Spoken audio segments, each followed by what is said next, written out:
और उर्दू की आप वकालत कर रहे हैं, यानी उसको मौलवी बनाना चाहते हैं, कठपुल्ला पर की ओर देश को ले जाना चाहते हैं। ये नहीं चल सकता है।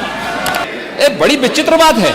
यही ढोंग है, हर अच्छे कार्य का आप विरोध करेंगे, हर अच्छे कार्य का आप विरोध करेंगे। कि आप समाजवादियों का चरित्र ही इतना दोहरा हो चुका है, इतना दोहरा हो चुका है कि अपने बच्चों को भेजेंगे इंग्लिश पब्लिक स्कूल में, और जाकी रही भावना जैसी प्रभु मूर्ति देखी तिन तैसी। उत्तर प्रदेश के विभिन्न बोलियों को,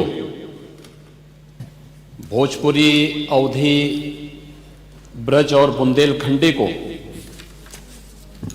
इस सदन में सम्मान मिल रहा है, और हमारी सरकार तो इन सब के लिए एक एकेडमी का भी गठन, अलग अलग एकेडमी के गठन की कार्रवाई को भी आगे बढ़ा रही है। ये सभी हिंदी की उपभाषाएं हैं, यानी हिंदी की बेटियां हैं। भाषा की समृद्धि के आधार हैं, और हमें इसका स्वागत करना चाहिए। ये सदन साहित्यिक, केवल विशुद्ध साहित्यिक और व्याकरण से के विद्वानों की नहीं है, आम जन का प्रतिनिधित्व करने वाले माननीय सदस्य समाज के विभिन्न तबके से आए हैं। अंतिम पायदान पर बैठे हुए व्यक्ति की आवाज को भी इस सदन में मुखरता मिले, इसके लिए अगर किसी को हिंदी में वह धारा प्रवाह नहीं बोल सकता, तो उसको भोजपुरी में भी अपनी बात को रखने का अधिकार मिलना चाहिए, अवधी में, ब्रज में या बुंदेलखंडी में उसको रखने का अधिकार मिलना चाहिए।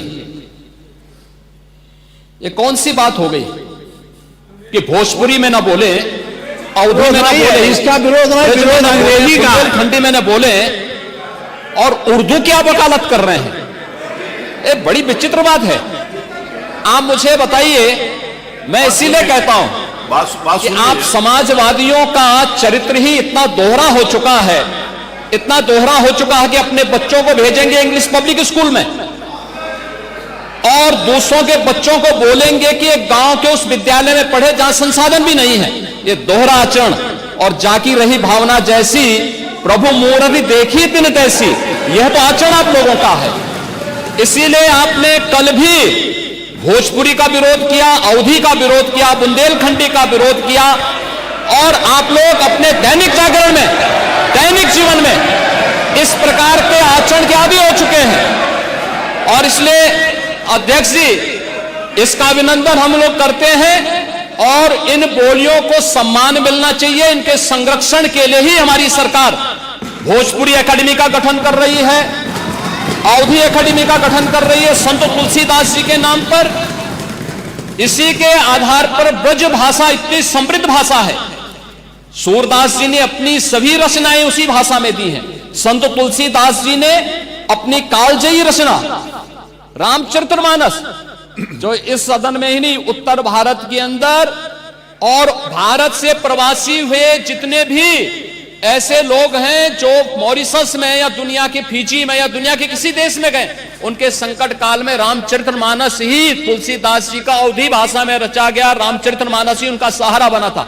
और आज जब उसको सम्मान मिल रहा है तो आप उसका विरोध कर रहे हैं। बड़ी विचित्र सी स्थिति है। आप हर अच्छे कार्य का समाज, आज के यही ढोंग है आप लोगों का, यही ढोंग है। हर अच्छे कार्य का आप विरोध करेंगे, हर अच्छे कार्य का आप विरोध करेंगे। हर अच्छा कार्य जो प्रदेश के हित में है, देश के हित में है, आप उसका विरोध करेंगे। और मुझे लगता है इस प्रकार के विरोध की निंदा होनी चाहिए, और हम इसका समर्थन करते हैं जो उत्तर प्रदेश की बोलियों को सम्मान मिल रहा है। मैं आपका धन्यवाद करूंगा और विधानसभा सचिवालय को इस बात के लिए धन्यवाद दूंगा।